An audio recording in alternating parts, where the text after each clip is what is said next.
10 రోజులు ఏమాత్రం విశ్రాంతి తీసుకోకుండా రాత్రింబగళ్ళు పనిచేసిన అధికార యంత్రాంగాన్ని మనస్ఫూర్తిగా పేరున అభినందిస్తున్నా, కృతజ్ఞతలు తెలియజేస్తున్నా. మీరు చేసిన త్యాగాలు చరిత్రలో శాశ్వతంగా ఉంటాయి. ఒక్క అధికార యంత్రాంగం ఐఏఎస్ ఆఫీసర్లే కాదు, మొత్తం జిల్లా అడ్మినిస్ట్రేషన్, రాష్ట్రంలో ఉండే అధికార యంత్రాంగం అంతా కూడా రాత్రింబగళ్ళు పనిచేశారు.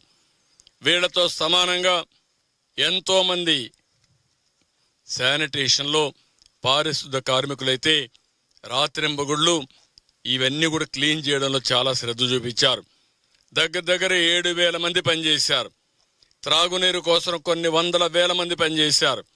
అదే మరి కరెంట్ ఇవ్వడానికి కొన్ని వేల మంది పనిచేశారు. ఈ విధంగా మనం ఆలోచిస్తే ఫుడ్ పాకెట్స్ అయితే కొన్ని లక్షల ఫుడ్ పాకెట్స్ ఎవ్రీడే సరఫరా చేయడం కోసం పెద్ద ఎత్తున శ్రమ చేశారు. ఒక మాటలో చెప్పాలంటే ప్రజలందరూ సహకరించారు.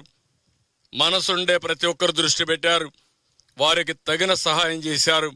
10 రోజుల్లో ఇంత పెద్ద విపత్తుని మళ్ళా ఒక కంట్రోల్ తీసుకొచ్చాం. ఒక యుద్ధమే చేశాం. వరదల పైన ఒక యుద్ధం చేశాం. ఎవరైతే విద్వేషాలు రెచ్చగొట్టి వారు అధికారంలో ఉన్నప్పుడు చాలా వరకు దుర్మార్గంగా ప్రవర్తించి, నిర్లక్ష్యంగా ప్రవర్తించి ఈ గండులకు కారణమైన అవన్నీ పూడ్చాం. ఒక విధంగా చెప్పాలంటే ఈ గండ్లు పడకుండా ఉండుంటే ఇంత కష్టం ఉండేది కాదు. హ్యాండిల్ చేయడం సులభం. నీళ్లల్లో పోవాలి. నా జీవితంలో చాలా సంక్షోభాలు చూశాను. ఉదుహుదు చూశాను, సూపర్ సైక్లోన్ చూశాను, తిత్లీ చూశాను. అక్కడ జరిగింది, ఒకసారి విపత్తు వస్తుంది, ఆ విపత్తు వెళ్ళిపోతుంది.